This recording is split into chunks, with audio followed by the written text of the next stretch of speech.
Hello, students. Welcome to the world of Mentara 1.0, and I am your mentor. Today, I will discuss with you chapter 4 of class 8 Geography NCERT, which is agriculture. And the medium of discussion is English. That means Hindi and English. तो first we read the paragraph and then explain it. Okay? मतलब पहले मैं paragraph पढ़ूंगी और फिर उसको explain करूंगी. ठीक है, तो लेट्स बिगिन. शुरू करते हैं आज का चैप्टर जिसका नाम है एग्रीकल्चर. ठीक है, तो चलिए. Gurpreet, Madho and Tina were walking through the village where they saw a farmer tilling land. The farmer told them that he was growing wheat and had just added manure to the soil to make it more fertile. He told the children that the wheat would fetch a good price in the mandi from where it would be taken to factories to make bread and biscuits from flour. 3 लोग हैं, Gurpreet, Madhav and टीना. ये एक village से जा रहे होते हैं जहाँ पे ये देखते हैं कि एक फार्मर जो है वो अपने लैंड को टिल कर रहा है. ठीक है, वो जो फार्मर है वो उनको बताता है कि वो क्या ग्रो कर रहा है. वो ग्रो करता है लैंड पे व्हीट, और इस टाइम पे वो अभी मैन्योर जो है वो ऐड कर रहा है सॉइल में, जिससे कि जो उसकी सॉइल है वो ज़्यादा फर्टाइल हो जाए, है ना, उपजाऊ हो जाए. वो चिल्ड्रंस को बोलता है कि वीट जो है ना वो मंडी में एक अच्छा प्राइस देता है, इसलिए वो वीट ग्रो कर रहा है. जहां से ये जो मंडी से ये वीट है ये फैक्ट्रीज में जाता है और वहां पे ब्रेड एंड बिस्किट्स बनते हैं. इसके फ्लावर से, इसके आटे से क्या बनता है? ब्रेड एंड बिस्किट्स बनता है. ठीक है, तो this transformation from a plant to a finished product involves 3 types of commercial activities. These are primary, secondary and tertiary activities. ये जो ट्रांसफॉर्मेशन है प्लांट से फिनिश्ड प्रोडक्ट तक, जैसे इसने वीट ग्रो किया, वीट से मतलब गेहूं से लेके ब्रेड एंड बिस्किट्स तक का जो ये ट्रांसफॉर्मेशन है, यहाँ पे 3 तरीके के इकोनॉमिक एक्टिविटीज जो है वो इन्वॉल्व है. ठीक है, कौन कौन सी? Primary, secondary and tertiary activities. एक एक करके पढ़ेंगे. सबसे पहले आती है प्राइमरी एक्टिविटीज. क्या होती है? Primary activities include all those connected with extraction and production of natural resources. Primary activities में क्या होते हैं? वो सारी चीजें होती हैं जो कि कनेक्टेड है नेचुरल रिसोर्सेज के एक्सट्रैक्शन और प्रोडक्शन से, है ना. नेचुरल रिसोर्स से वो निकाली गई है या नेचुरल रिसोर्सेज से वो बनी है, उनसे कनेक्टेड जो भी एक्टिविटीज है ना वो सारी प्राइमरी एक्टिविटीज में आती है. ठीक है, जैसे कि एग्रीकल्चर, फिशिंग, गैदरिंग, ये सारे एग्जाम्पल्स हैं प्राइमरी एक्टिविटीज के. सेकेंडरी एक्टिविटीज की बात करें तो secondary activities are concerned with the processing of these resources. अब जो ये प्राइमरी एक्टिविटीज से जो हमें रिसोर्सेज मिल रहा है ना, प्राइमरी प्रोडक्ट्स जो मिल रहे हैं, इनको प्रोसेस करने से जो कंसर्न होती है एक्टिविटीज, उसे हम सेकेंडरी एक्टिविटी कहते हैं. जैसे कि अभी वीट का हम एग्जांपल ले तो वीट जो ग्रो हुआ ना, ये है प्राइमरी एक्टिविटी. एक प्लांट ग्रो हुआ, ठीक है, एक प्राइमरी प्रोडक्ट निकला, फिर इससे ब्रेड या बिस्किट या फ्लावर बनाने का जो प्रोसेस है ना वो क्या है? वो सेकेंडरी एक्टिविटी है. ठीक है, एंड अब आते हैं हम, जैसे यहाँ पे manufacturing of steel, baking of bread and weaving of cloth, ये एग्जाम्पल्स है इस एक्टिविटी के. स्टील को बनाना या ब्रेड को बेक करना या क्लॉथ को बनाना, है ना, वीव करना, बुनना, ये सारे इस सेकेंडरी एक्टिविटीज के एग्जाम्पल्स हैं. टर्शियरी एक्टिविटीज की बात करें तो tertiary activities provide support to the primary and secondary sectors through services. Secondary activities क्या करती हैं? ये प्राइमरी और सेकेंडरी सेक्टर को सपोर्ट प्रोवाइड करती हैं. कैसे? सर्विसेज देके. कौन से सर्विसेज? जैसे transport, trade, banking, insurance, advertising, ये सारे सर्विसेज प्रोवाइड करती है प्राइमरी एंड सेकेंडरी एक्टिविटीज को, और फिर उन्हें सपोर्ट प्रोवाइड करती है. ठीक, तो ये हो गई टर्शियरी एक्टिविटीज. ठीक है, जैसे अभी वीट को मंडी तक ले जाने के लिए ट्रांसपोर्टेशन की ज़रूरत है ना, लोन चाहिए या इंश्योरेंस चाहिए, उसके लिए ये सारी जो एक्टिविटीज़ आती हैं, ये सारी टर्शियरी एक्टिविटीज़ के अंदर आती है. ठीक, एग्रीकल्चर हम लोग पढ़ रहे हैं तो एग्रीकल्चर किसके अंदर आता है? प्राइमरी एक्टिविटी के अंदर आता है ना. Is a primary activity. It includes growing crops, fruits, vegetables, flowers and rearing of life stock. Agriculture का मतलब सिर्फ यही नहीं है कि क्रॉप्स को ग्रो करना, उसके साथ साथ फ्रूट्स को ग्रो करना, वेजिटेबल्स, फ्लावर्स, इन सब को ग्रो करना एग्रीकल्चर के अंदर आता है। उसके अलावा लाइफ स्टॉक को रेयर करना मतलब पशुपालन, वो भी एग्रीकल्चर के अंदर ही आता है। एनिमल रेयरिंग है ना, ये भी एग्रीकल्चर का ही पार्ट है। In the world, 50% of persons are engaged in agricultural activity. 2/3 of India's population is still dependent on agriculture. क्या बोल रहे हैं कि जो वर्ल्ड में 50% जो लोग हैं वो एग्रीकल्चरल एक्टिविटीज में एंगेज्ड है। इंडिया की 2/3 पॉपुलेशन मतलब 66% जो पॉपुलेशन है ना वो एग्रीकल्चर पर डिपेंडेंट है आज भी। ठीक है, एग्रीकल्चर वर्ड कहाँ से आया है, तो ये लैटिन वर्ड्स से मिलके बना है। लैटिन वर्ड्स एगर बोलो या एग्री, इनसे मिला है, जिसका मतलब होता है सॉइल और कल्चर का मतलब होता है कल्टीवेशन, इससे मिलके बना हुआ है एग्रीकल्चर। ठीक है, favourable topography of soil and climate are vital for agricultural activity. अगर एग्रीकल्चरल एक्टिविटी करनी है तो उसके लिए सॉइल एंड क्लाइमेट जो है ना वो आपके फेवर में होना चाहिए, है ना, एग्रीकल्चर के फेवर में होना चाहिए। ठीक है, उसके अलावा देखें, the land on which the crops are grown is known as arable land, है ना। तो जिस लैंड पे क्रॉप को ग्रो किया जाता है उस लैंड को क्या बोलते हैं, एरेबल लैंड। ठीक है, उपजाऊ जमीन जिसे हम हिंदी में बोलते हैं, तो वो लैंड जिस पे क्रॉप ग्रो होती है। In the map you can see that agricultural activities concentrated in those regions of the world where suitable factors of the growing of crops exist. तो आगे एक मैप दिया हुआ है जिसमें इन्होंने दिखाया हुआ है क्या कि एरेबल लैंड कहाँ पर है वर्ल्ड में। ठीक है, तो देखिए ये जो ग्रीन वाला पोर्शन है ना, दिस इज एरेबल लैंड। जैसे इंडिया का most of the part is arable, है ना। वैसे यहाँ यूएसए में ये एरिया हो गया, चाइना का ये, साउथ ईस्ट एशिया जो भी आप देखें, साउथ अफ्रीका, यहाँ पे सारा डेजर्ट है ना, तो यहाँ ये एरेबल नहीं है, और हर जगह यहाँ एरेबल। ये यूरोप का काफी हिस्सा एरेबल है। तो इस तरीके से यहाँ पे ये एरेबल लैंड का इन्होंने बताया है कि वर्ल्ड में डिस्ट्रीब्यूशन कहाँ है। एंड उसके अलावा यहाँ पे इन्होंने कुछ वर्ड्स जो कल्चर से रिलेटेड है, जैसे एग्री को कल्चर के साथ तो जोड़ दो तो एग्रीकल्चर। ये क्या है, एग्रीकल्चर मतलब science and art of cultivation on soil, raising crops, rearing life stock, इसको हम फार्मिंग भी कहते हैं। क्या है एग्रीकल्चर, सॉइल पर कल्टीवेशन का साइंस एंड आर्ट, क्रॉप्स को रेज करने का science and art, and life stock को रेयर करने का साइंस एंड आर्ट, है ना। इसे हम एग्रीकल्चर कहते हैं और इसे हम फार्मिंग भी कहते हैं। फिर सेरी को कल्चर के साथ अगर ऐड कर देंगे तो बन जाएगा सेरी कल्चर। एंड सेरी कल्चर का मतलब क्या है, सिल्क वॉर्म्स, सिल्क वॉर्म, है ना, जो क्या बोलते हैं, रेशमी कीड़े होते हैं जिससे रेशम बनता है ना, उनको रेयर करने, कमर्शियल रेयरिंग अगर उनकी कर रहे हैं तो उसे हम कहेंगे सेरीकल्चर। इट में supplement the income of farmer, लोग फार्मिंग के साथ साथ सेरीकल्चर भी करते हैं, तो फार्मर की इनकम को वो एक तरीके से हेल्प देता है, सप्लीमेंट करता है उसको। ठीक है, फिर अगला है पिसीकल्चर।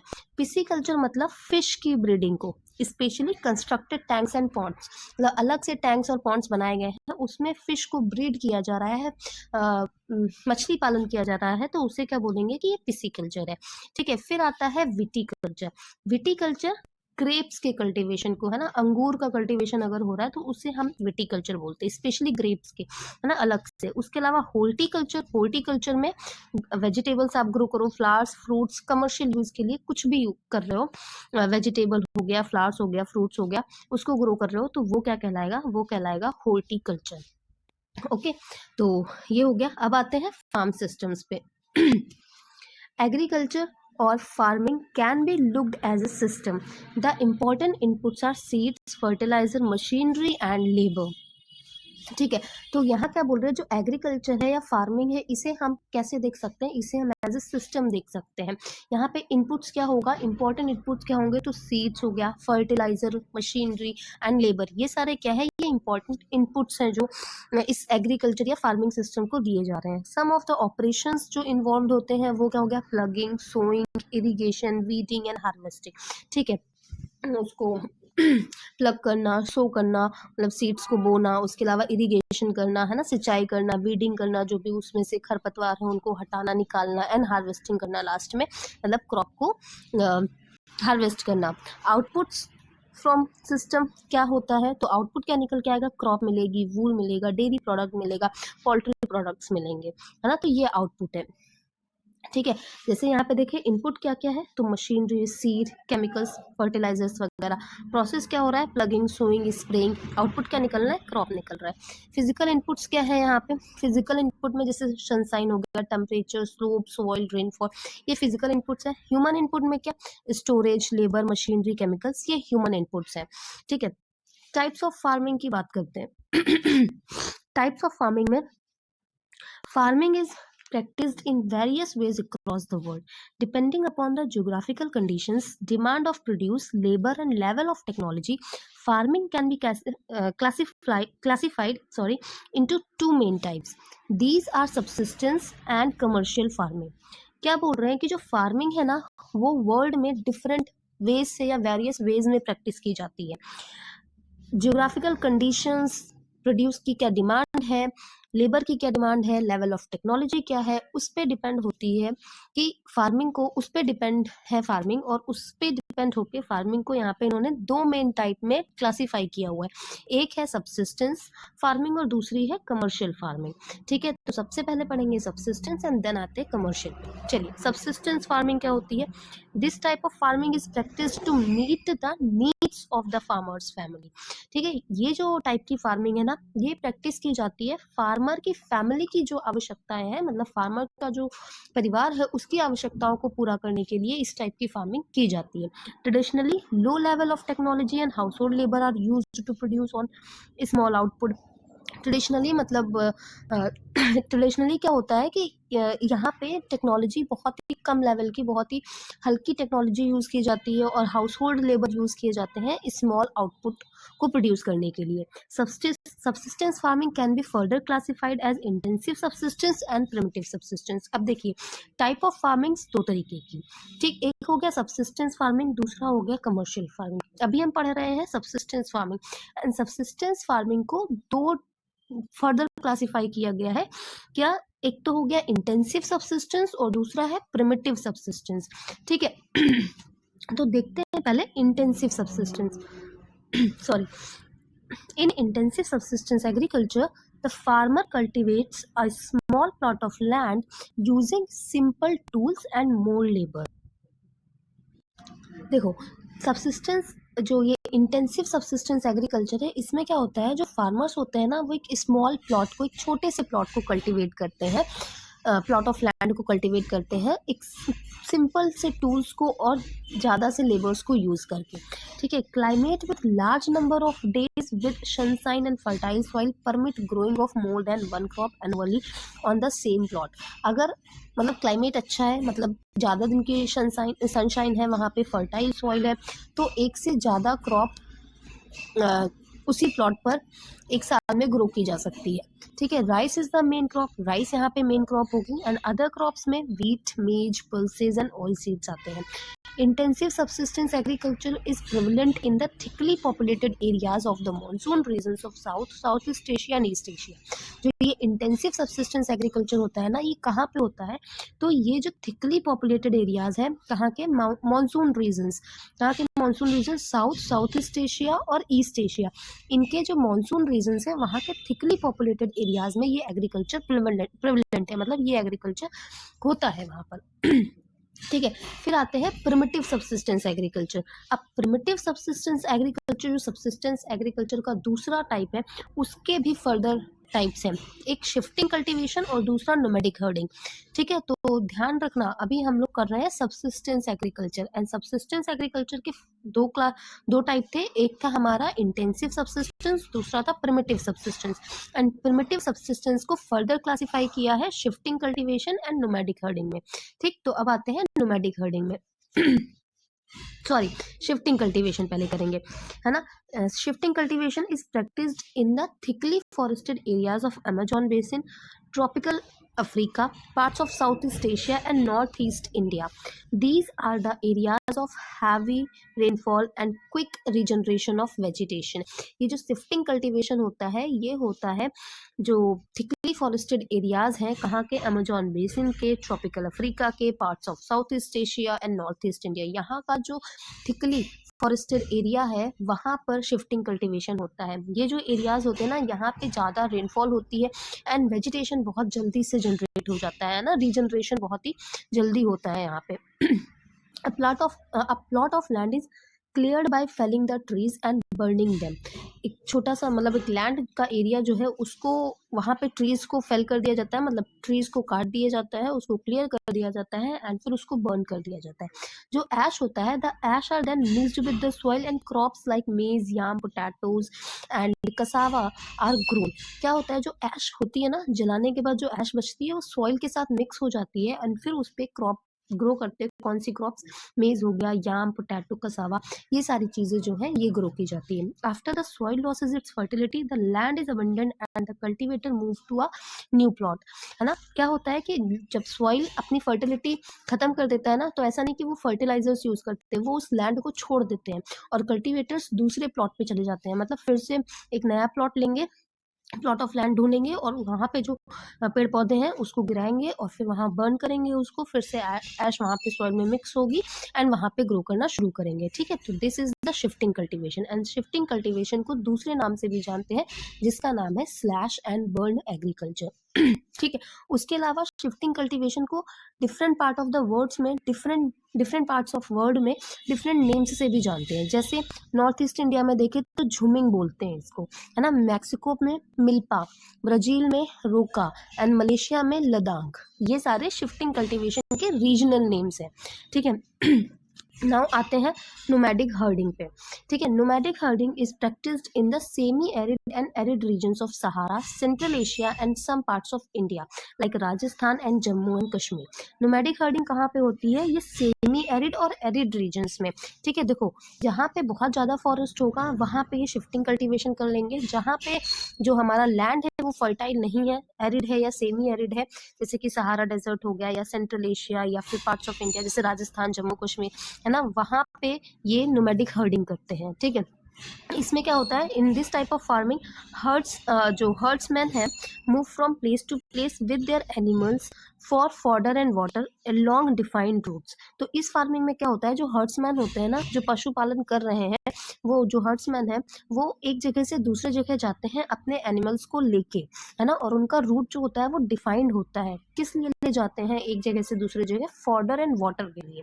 ठीक है, मतलब जो पशु है उनका चारा और उनके पानी के लिए वो एक जगह से दूसरी जगह अपने एनिमल्स को लेके जाते हैं और उनका रूट जो है ना वो डिफाइंड होता है। This type of movement arises in response to climatic constraints and terrain.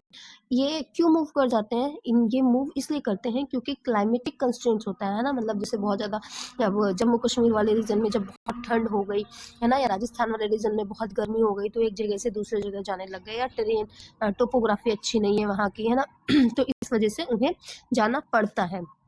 ठीक है, sheep, camel, yak and goats are most commonly reared. तो यहाँ पे जो मोस्ट कॉमनली रेयर्ड एनिमल्स है वो कौन कौन से हैं? शीप, कैमल हो गया, याक, गोट्स, ये सारे। ठीक, they provide milk, meat, wool, hide and other products to the herders and their family.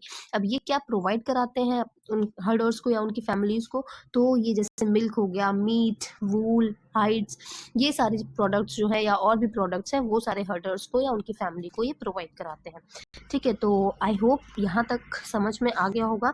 Commercial farming जो टाइप ऑफ फार्मिंग का दूसरा पार्ट है वो हम लोग करेंगे नेक्स्ट वीडियो में, वरना वीडियो ना बहुत लंबी हो जाएगी। तो कमर्शियल फार्मिंग से नेक्स्ट वीडियो में करेंगे। ये कर लें, चलिए कर लेते हैं, थोड़ा सा ही बचा है।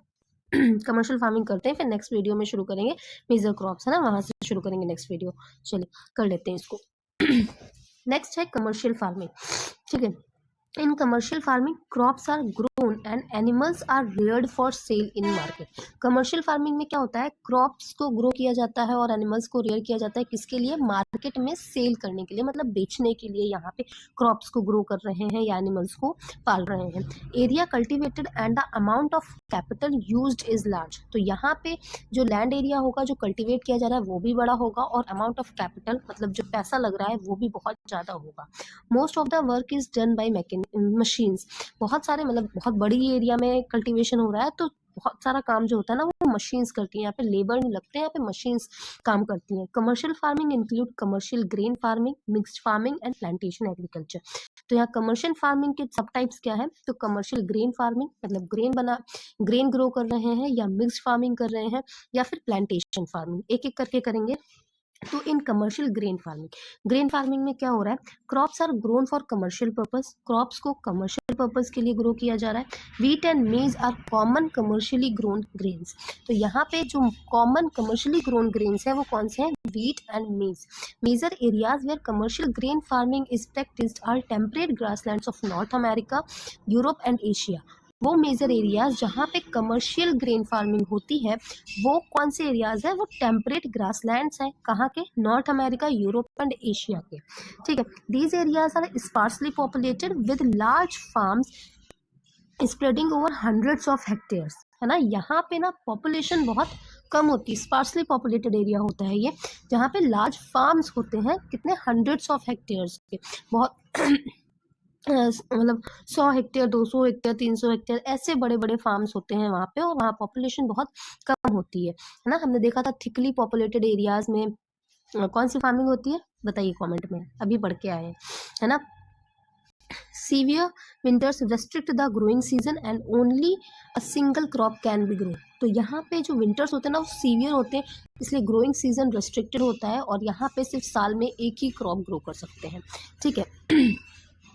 फिर मिक्स्ड फार्मिंग की बात करें तो मिक्स्ड फार्मिंग में the land is used for growing food and fodder crops and rearing livestock. Mixed farming क्यों बोल रहे हैं इसको, क्योंकि लैंड में, एक ही लैंड पे क्या कर रहे हैं, ये फूड भी ग्रो कर रहे हैं, फॉडर क्रॉप भी ग्रो कर रहे हैं, और उसके साथ साथ लाइफ स्टॉक की रेयरिंग भी कर रहे हैं, है ना। मतलब इंसानों का खाना भी ग्रो किया जा रहा है, जानवरों का खाना भी ग्रो किया जा रहा है, और जानवरों को पाला भी जा रहा है, इसलिए इसे बोल रहे हैं मिक्स्ड फार्मिंग।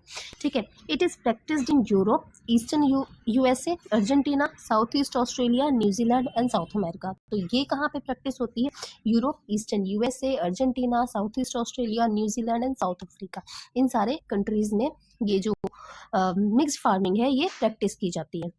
आते हैं प्लांटेशन पे।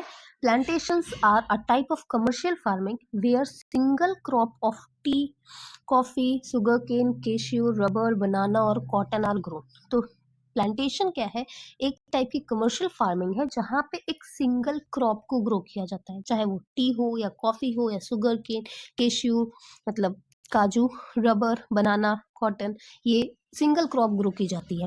Large amount of labour and capital R required. तो यहाँ पे लेबर भी बहुत ज़्यादा लगता है और कैपिटल भी बहुत ज़्यादा लगता है। ठीक है। The produce may be processed in the farm itself और इन नियर बाय फैक्ट्रीज। जो प्रोड्यूस है उसको प्रोसेस किया जाएगा या तो फार्म में ही या तो पास में ही फैक्ट्री होगी, वहाँ पे प्रोड्यूस को प्रोसेस कर दिया जाता है। ठीक है। The development of a transport network is दस इसेंशियल फॉर सच फार्मिंग। ठीक है। तो ऐसी फार्मिंग के लिए, अगर प्लांटेशन फार्मिंग करनी है ना, तो इसके लिए अच्छा खासा ट्रांसपोर्ट नेटवर्क होना चाहिए वहाँ पे, है ना। क्योंकि अगर पास में फैक्ट्रीज है, वहाँ तक प्राइमरी प्रोड्यूस को लेके जाना है या वहाँ प्रोसेस करना है, तो ट्रांसपोर्टेशन नेटवर्क अच्छा होना चाहिए। ठीक है। Major plantations are found in the tropical regions of the world. Rubber in Malaysia, coffee in Brazil, tea in India and Sri Lanka are some examples. तो मेजर प्लांटेशंस कहाँ पे मिलती हैं, तो ट्रॉपिकल रीजन्स में, वर्ल्ड के जो ट्रॉपिकल रीजन्स है ना, वहाँ पे हमें मेजर प्लांटेशंस मिलती हैं। जैसे मलेशिया में रबर मिलता है ना, रबर के प्लांटेशंस, ब्राज़ील में coffee, and India and Sri Lanka में टी प्लांटेशंस। ये कुछ एग्जाम्पल्स हैं। ठीक है। तो चलिए बस आज की वीडियो यहीं पे रोकते हैं, एंड नेक्स्ट वीडियो हम शुरू करेंगे मेजर क्रॉप्स की। एंड अगर पसंद आया है तो like, share and subscribe, and thank you so much.